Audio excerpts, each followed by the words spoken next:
Hello friends, स्वागत है आपका हमारे channel civil work knowledge and jobs में। तो फ्रेंड्स, आज हम जो वीडियो लेके आए हैं वो बहुत ही इंटरेस्टिंग वीडियो होने वाली है, बहुत ही अच्छी वीडियो होने वाली है।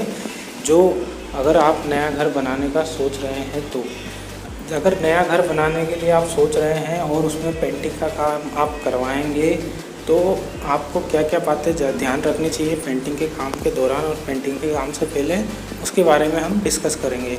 तो फ्रेंड्स, पूरी वीडियो को एंड तक देखना और वीडियो को लाइक करना, शेयर करना और सब चैनल को सब्सक्राइब जरूर करना। और फ्रेंड्स, मैं आपको आगे दिखाने वाला हूँ, एक पूरी मैंने डिटेल बनाई है पॉइंट वाइज। तो मैं आपको सारे पॉइंट्स अभी समझाऊंगा कि क्या क्या पॉइंट्स आपको ध्यान रखने चाहिए पेंटिंग काम के दौरान। तो जब फ्रेंड्स, अब वीडियो को पूरा देखिएगा।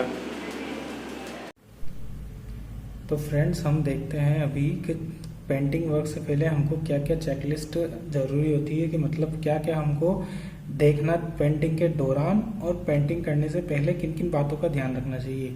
तो सबसे पहले है हमारा fill surface, voids, pores and cracks.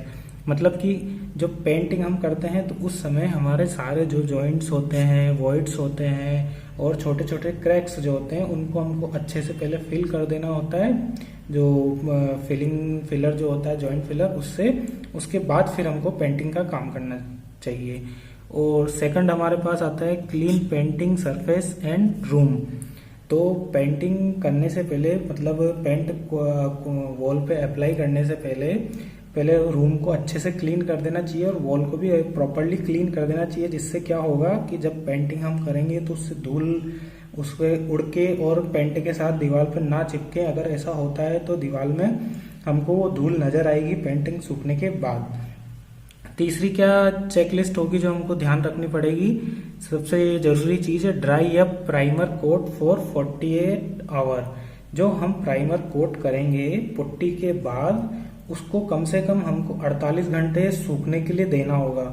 अगर क्या होता है कि अगर हम इससे कम समय में उसको पेंट करेंगे और वो प्रॉपरली नहीं सूखा होगा तो उस वॉल पे या उस जगह पे हमको एक गीला गीला सा पेंट नजर आएगा और वो पेंट काफी समय तक वो पेंट भी नहीं सूखेगा। तो उससे वो अगर धूल या मिट्टी कुछ उड़ती है तो वो उस पे जाके लग जाएगी और वो बाद में हमको खराब दिखेगा। तो चौथी चेकलिस्ट क्या होगी हमारी, fix electrical water supply, sanitary pipes and doors and window frames. मतलब कि क्या होगा कि जो इलेक्ट्रिकल पाइप हमारा कहीं अगर कनेक्शन देना है तो इलेक्ट्रिकल पाइप वहां से जाना है। और अगर हम बाथरूम में या किचन में अगर काम कर रहे हैं वहां पे हमको पेंटिंग करनी, तो उससे पहले वहां चेक कर लें कि हमारा वाटर सप्लाई या ड्रेनेज पाइप प्रॉपरली वहां से गया है या नहीं गया है। अगर नहीं गया है तो उसको पेंटिंग करने से पहले हमको डलवाना है। और doors and window frames, door और विंडो की फ्रेम भी हमको पेंटिंग वर्क से पहले लगवा लेनी चाहिए। अगर हम वो काम नहीं करेंगे तो क्या होगा कि जब हम डोर्स विंडो लगाने जाएंगे तो फिर हमारे दीवार में टूट फूट होगी तो प्लास्टर करेंगे, और अगर प्लास्टर करने से पहले पेंट अगर हो चुका होगा तो वो आसपास की जगह भी जो पेंटिंग हो चुकी होगी वो भी खराब होगी। तो इसलिए हमको ये सभी जो है electrical, water supply, sanitary pipe, door, window frame, ये सब हमको पेंटिंग काम से पहले कंप्लीट कर लेना चाहिए। अब पांचवी चेकलिस्ट हमारे पास क्या है कि wet the surface with water before applying cement paint. अगर हम हमारे घर में या हमारे कहीं भी जहां वो पेंट करना है उस एरिया में अगर हम सीमेंट पेंट का यूज कर रहे हैं तो हमको जो वॉल है, जिस भी वॉल पर हम सीमेंट पेंट अप्लाई करने वाले हैं, उस वॉल को कम से कम 1 घंटा पहले हमको पानी से गीला कर लेना होगा। गीला करने का क्या मतलब होगा फ्रेंड्स, के जब हम उस पर एक बार थोड़ी सी क्यूरिंग कर लेंगे 1 घंटे पहले, जिससे क्या होगा कि सीमेंट पेंट उसमें प्रॉपरली अप्लाई हो जाएगा। तो फ्रेंड्स, नेक्स्ट चेकलिस्ट क्या है हमारी, allow newly plaster surface to make mature for 6 months. अगर IS कोड के हिसाब से अगर हम जाएं तो अगर हमको किसी नई वॉल पे पेंट करना है तो उसके लिए कम से कम हमको 6 मंथ का उसको गैप देना होगा प्लास्टर और पेंटिंग वर्क के बीच में। बट अगर हमारा घर छोटा है, जैसे कि बाय द वे मान ले कि 1000 स्क्वायर फीट या 1250 स्क्वायर फीट और हमको उसमें जल्दी शिफ्ट होना है, तो अगर हमको ऐसा है या ऐसी कोई प्रॉब्लम है तो हम चाहें तो उसको 3 मंथ में भी ये हम क्लियर करके 3 मंथ का गैप देके भी हम उसमें पेंट कर सकते हैं। नेक्स्ट चेकलिस्ट क्या है friends, do painting work in right weather condition. दोस्तों क्या होता है कि पेंटिंग वर्क जो है वो वैसे तो बरसात में करना नहीं चाहिए, स्पेशली आउटसाइड में। कि बाय द वे मान लेते हैं कि अगर बारिश में हमारा पेंटिंग का काम चल रहा है और अगर हम आउटसाइड में पेंट कर रहे हैं तो पेंट करने के तुरंत बाद अगर बारिश हो जाएगी और पेंट हमारा सूखा नहीं है तो वो सारा पेंट हमारा बह के नीचे आ जाएगा और पूरा हमारा पेंट खराब हो जाएगा, लेबर का हमारा चार्ज भी जाएगा, पेंटिंग का मटेरियल भी खराब होगा। तो इसके लिए कोशिश ये करनी चाहिए कि आउटसाइड में जो भी है वो काम हमको या तो सर्दियों के मौसम में या गर्मियों के मौसम में करें तो ज़्यादा हमको बेनिफिशियल रहेगा for labour conditions and for material wastage.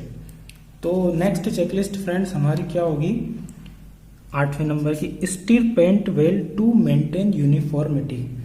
जब हम किसी वॉल पर अगर पेंट करने वाले हैं या पेंट करना चालू कर रहे हैं तो उससे पहले हम जो पेंट उस वॉल पे है अगर जितना पेंट लगना है उस पेंट में को एक बार अच्छे से मिक्स कर लें, जिससे क्या होगा कि फ्रेंड्स प्रॉपरली वो मिक्स हो जाएगा और वो जो पेंट नीचे बैठा है वो भी उसमें अच्छी तरह से मिक्स हो जाएगा। तो दीवार में हमारी पूरी जब दीवार पेंट होगी तो पूरी एक जैसी सी नजर आएगी।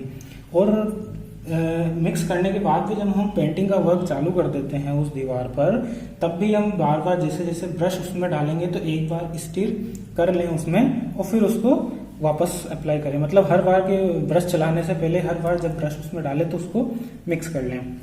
अगली चेकलिस्ट क्या होगी friends, do subsequent coat after 24 hours. मतलब कि अगर हम एक जैसे हमने प्राइमर 2 कोट पुट्टी कर दी, उसकी घिसाई होगी, फिर हमने प्राइमर कर दिया। अब प्राइमर के बाद तो हमको 48 आवर्स तो उसको देने ही है सूखने के लिए। बट जब हम पेंट वर्क कर रहे हैं तो पेंट वर्क करने के लिए जैसे हमने, देखिए मैं आपको ऐसे समझाता हूँ कि जैसे हमने पुट्टी कर दिया, पुट्टी के बाद हमने उसकी घिसाई कर दी, घिसाई के बाद हमने उसका प्राइमर कर दिया। अब प्राइमर को हमको क्या करना है कि 48 आवर्स का गैप देना है। अब 48 आवर्स के बाद हम क्या करते हैं कि फर्स्ट कोट पेंट का करते हैं। अब हमको अगर नया हमारा नई दीवार है तो हमको सेकंड कोट तो करना ही होगा और सेकंड कोट करने के लिए कम से भी कम हमको 24 आवर्स का उसमें गैप देना होगा सेकंड कोट के लिए। ये क्यों जरूरी है फ्रेंड्स, ये इसलिए जरूरी है कि जो पेंट हम कर रहे हैं वो एक बार प्रॉपरली ड्राई हो जाना चाहिए। अगर वो प्रॉपरली ड्राई नहीं होगा तो जो प्रॉब्लम हमारी प्राइमर और फर्स्ट कोट के बीच में आएगी वही प्रॉब्लम हमारी फर्स्ट कोट पेंट और सेकंड कोट पेंट के बीच में भी आएगी। तो अब नेक्स्ट चेकलिस्ट क्या है हमारी, paint edges corners all doors and window accessories well. मतलब कि जब जो भी हमारा कॉर्नर है, जो भी एज है, डोर्स हैं, विंडोज हैं, उनकी एसेसरीज है या और भी कुछ हमारी वॉल में एसेसरीज अगर आ रही है तो उनको प्रॉपरली हमको पेंट करना है बाय ब्रश और बाय रोलर। नेक्स्ट चेकलिस्ट क्या है, यूटिलाइज प्रॉपर ब्रशेस। मतलब कि जो पेंटिंग के लिए हम ब्रश यूज कर रहे हैं या रोलर यूज कर रहे हैं उनको एक अच्छी कंपनी के होने चाहिए, अच्छी क्वालिटी के होने चाहिए। कई बार क्या होता है कि अगर वो अच्छी कंपनी की अच्छी क्वालिटी का हम लोग यूज़ नहीं कर रहे हैं तो हमारा पूरा पेंट उसमें ब्रश वगैरह नज़र आते हैं और वो बाद में अच्छा नहीं दिखता, बहुत गंदा लगता है। अब नेक्स्ट चेकलिस्ट क्या है हमारी, आखिरी 12 नंबर की है, no brush mark is left on surface. मतलब कि क्या होता है कि ये जनरल एक प्रॉब्लम है जो हम जनरली हर घर में देखने को मिलती है कि जैसे हमारा पेंट हुआ तो थोड़े पेंट होने जैसे वो पेंट सूखता है तो हमको उसमें जगह जगह ब्रश के निशान नजर आते हैं, तो वो हमको बिल्कुल भी अच्छा नहीं लगता फ्रेंड्स, वो बिल्कुल गंदा लगता है और ऐसा लगता भी नहीं है कि हमने अभी भी लेटेस्ट उस पर पेंट किया है। तो जब भी हम पेंटिंग करें या किसी से करवाएं, देखो जनरली होता ये है कि अगर हम पेंट कर रहे हैं तो सिंपल अगर प्लेन वॉल है तो उसमें तो हमको रोलर का यूज़ करना चाहिए। रोलर के यूज़ करने से क्या क्या फ़ायदे होंगे कि एक तो हमारा ब्रश के उसमें निशान नज़र नहीं आएंगे और जो रोलर से पेंटिंग भी काफ़ी जल्दी हो जाती है, उसमें ज़्यादा पेंट मटेरियल भी नहीं लगता। तो इसलिए कोशिश ही करनी चाहिए कि हम रोलर से करें। बट अगर रोलर हमारे पास अवेलेबल नहीं है और हम ब्रश से ही पेंट कर रहे हैं तो ब्रश के मार्क उसमें नज़र नहीं आए, ऐसा हमको पेंट उसमें करना है या करवाना है। तो उसके लिए हमको क्या करना होगा कि हमको अगर इस प्रॉब्लम से बचना है तो हमको स्किल्ड पेंटर की ज़रूरत पड़ेगी। स्किल पेंटर जो रहेगा फ्रेंड्स, तो वो कभी भी अगर वो ब्रश से भी पेंट कर रहा होगा तो उसके हाथ से हमको कभी ब्रश के निशान नहीं नजर आएंगे। और अगर कोई पेंट करते टाइम, ब्रश से पेंट करते टाइम कोई अगर ब्रश का उसमें बाल रह भी गया होगा तो वो भी उसको प्रॉपरली निकाल के हमारे को देगा और प्लेन वॉल हमको क्लियर करके देगा। तो फ्रेंड्स ये थी हमारी 12 चेकलिस्ट पेंटिंग के लिए। तो आपको फ्रेंड्स कैसा लगा वीडियो?